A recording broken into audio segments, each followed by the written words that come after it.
네, 여러분 안녕하십니까. 골드스타의 황태규입니다. 아이고, 제가 이 영상을 일주일에 한 번씩 올리니까 삐지신 분들이 좀 계신 것 같아. 뭐 개인적으로도 요즘에 안 찍어요 그러는데, 바빠서 그렇기도 하고 몸이 많이 안 좋아요. 계속 일을 너무 많이 하다 보니까 힘들어갖고 뭐 그런 것도 있고요. 아무튼 뭐 양해 좀 부탁드리겠습니다. 자, 오늘은 저희가 그 원자재 관련해서 좀 말씀을 드릴 건데, 이 원자재 이전에 하나만 말씀드릴게요.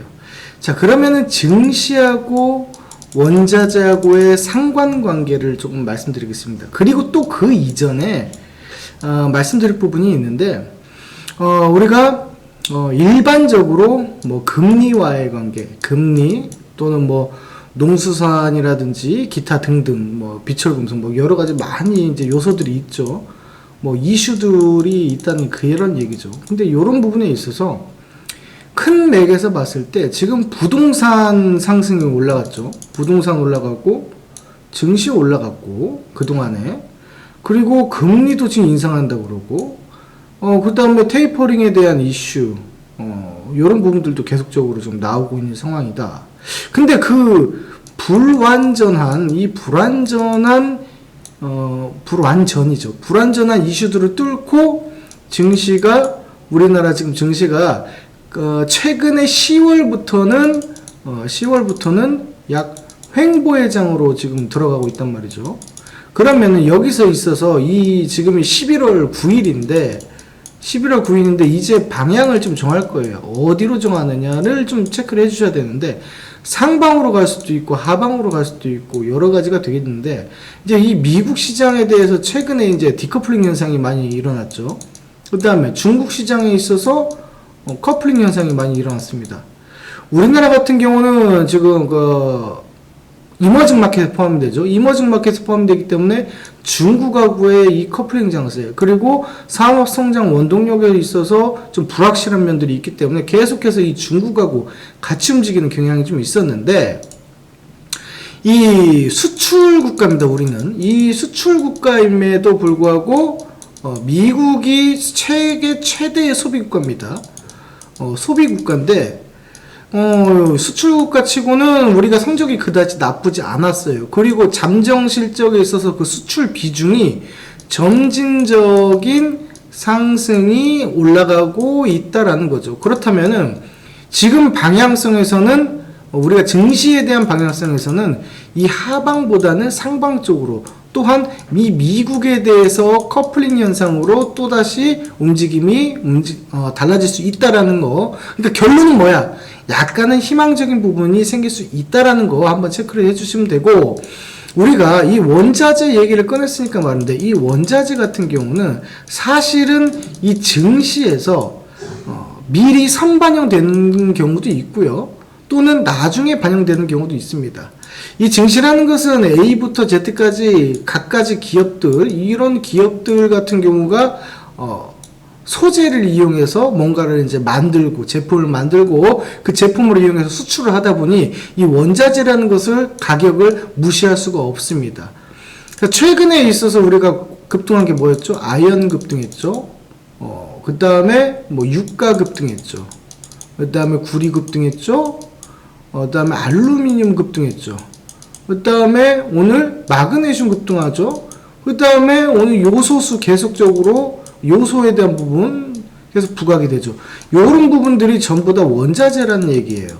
이 원자재를 활용을 해서 기업들이 가공을 해서 매출을 끌어올린다, 이런 부분이기 때문에 우리가 간과하지 않을 수 없습니다. 그러면 대표적으로 우리가 알아볼 수 있는 거, 최근에 유가 관련한 것들 눌림이 없을 수 있거든요. 그러니까 이 유가 관련한 것들하고 마그네슘 관련한 것, 그 다음에 요소에 관련한 것들을 좀 나눠볼까 합니다.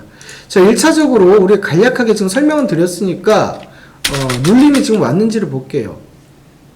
자, 이거 같은 경우는 지금 그 중앙에너비스가 석유주에서 1등주예요. 1등주인데 중요한 건 뭐냐면, 요 구간에서 차익 실현 물량이 이미 나왔습니다. 사실은 요 물량이 이미 나왔는데, 우리가 여기에서 한 번 더 하방으로 내려갈 수는 있어요. 어느 쪽으로 내려갈 수 있냐면은 밑으로 해서 요 정도까지 내려갈 수 있습니다만 요쪽 부분이 얼마냐면 약 한 16,000원 부근입니다. 요 가격대가 15,500원에서 16,000원 부근인데 요런 상태에서는 우리가 매수로 한번 들어가셔도 무방하다라고 볼 수 있습니다. 16,000원부터 15,000원까지가 매수 구간이거든. 여기서 매수를 하게 되면 어느 방향으로 갈 수 있느냐? 위쪽 방향으로 한번 올라갈 수 있다는 거죠. 대략 약 한 21,000원 부근까지 올라갈 수 있으니까 우리가 뭐 유가가 관련해서 여러 가지 뭐 종목을 본다기보다는 요 정도만 한번 체크해 보는 것이 좋겠다라는 판단에서 제가 한번 말씀을 드리는 거고 뭐 개별적으로 판단을 해보세요. 제가 보기에는 그래요. 자, 그 다음에 이제 요소 관련해서 우리가 조금 몇 가지 나눠야 돼요. 뭘 나눠야 되냐면은 요소 수에 관련한 것들 나눠야 되겠죠? 일단 요소를 갖고 와서 요소 수를 만드는 회사가 어디인가를 봐야 되는데 참 롯데 정밀화학이에요. 롯데 정밀화학.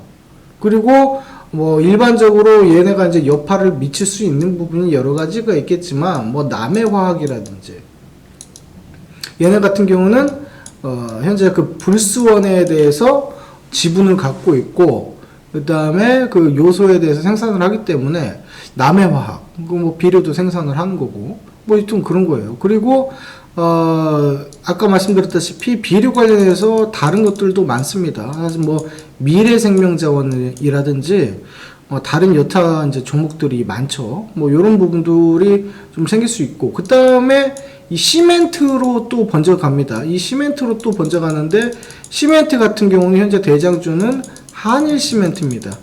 그래서 시멘트 관련해서는 요 한일 시멘트 봐야 되고 비료 관련해서는 남해화학하고 그 미래생명자원 이거 봐줘야 되는 거고 가공에 있어서는 대장주는 롯데정밀화학을 봐야 되는 거고 마지막으로 이제 하나 더 볼 수 있는 것이 뭐냐면은 우리가 그 시멘트를 얘기하기 전에 조금 이렇게 건설주 쪽으로도 지금 파급 효과가 갈 수 있어요. 그래서 요거 같은 경우는 이제 경기가 살아나는 징조이기 때문에 증시하고 같이 플러스적인 요소를 한번 파악을 해주시면 되고 마지막으로 요소수가 또 하나가 있죠. 뭐냐면은 이게 물류 대란이 일어나기 때문에 이 물류에 관한 뭐 익스프레스 한 애들 있죠.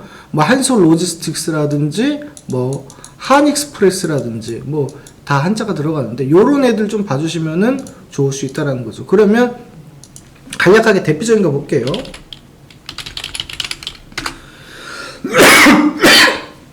자, 롯데정밀화학 같은 경우는 매도 운봉이 한번 나왔죠. 근데 이 매도 운봉 나온 것 같은 경우는 좀 이유가 있습니다. 이번에 베트남에서 뭐 2만 톤을 뭐 군력을 동원해서 갖고 온다 뭐 이런 얘기가 있기 때문에 좀 악재적인 요소가 나왔는데 얘네 같은 경우는 아까 말씀드렸다시피 가공을 해야 된다고 그랬어요. 그러면은 원재료가 있어야 되기 때문에 실질적으로 수혜는 입을 수 있지만 유입이 돼야 돼. 원자재가 유입이 돼야 상승에 대한 시그널이 나올 수 있다는 거죠. 그래서 요 정도 같은 경우는 우리가 아예 그냥 밑에서 받는 게 좋습니다. 다시 얘기해서 한 7만 3천원대에서 우리가 매수를 해가지고 움직여 주시는 것이 좋다. 그 가격 라인은 약 한 요 정도 됩니다. 여기까지 기다렸다가 반등이 나오는 것을 잡아주시는 것이 좋지 않을까라는 이제 생각이고요. 그렇게 했을 때는 뭐 요성수 선까지 가겠지. 한 9만원에서 9만 1천원 선까지 한번 움직임 나오겠지. 요 정도는 한 이렇게 보시면 되고 그 다음에 뭐 남해화학 같은 경우 요거 같은 경우는 그래도 치고 빠지는 단타 물량이 계속적으로 나오긴 하는데 요거 같은 경우는 우리가 짧게 조정을 할 수 있습니다. 예를 들어서 14,500원 밑으로는 살짝 빠질 수 있는데 다시 한번 움직임 나올 거예요. 무슨 말이냐면 얘가 이거를 깨트린다고 해서 14,900원 이하로는 빠지기 힘듭니다. 여기까지 빠졌다가 다시 이게 나올 겁니다. 얼마까지? 한 18,000원대까지 상승 흐름이 나올 수 있으니까 요거 같은 경우도 한번 체크를 해 주셔야 되겠죠. 그 다음에 뭐 미래생명자원은 뭐 제가 패스를 할게요. 왜냐면 남해화학 보면서 같이 하면 되는 거니까 좀 패스를 하도록 하겠습니다. 그 다음에 시멘트 관련해서 한일시멘트 봐라고 그랬죠. 예, 한일시멘트 같은 경우도 지금 매수 타이밍이 조금만 더 기다리면 올 수 있고 얘는 다른 부분에 있어서도 그 경기순환 구조에 있어서 건설업에 관련이 되기 때문에 하방으로 내려갔다가 요게 다시 이렇게 움직일 수 있어요. 다만 21,000원 선에서 방향을 정한다는 거죠. 요 선에서 어떻게 정해요? 위로 갈 수도 있고 밑으로 갈 수도 있고 그렇습니다. 그래서 요 부분 요 그림 기억을 냈다가 여러분 대응해 주시면 되겠다라는 생각이고 그 다음에 마지막으로 제가 말씀드렸던 게 뭐였죠?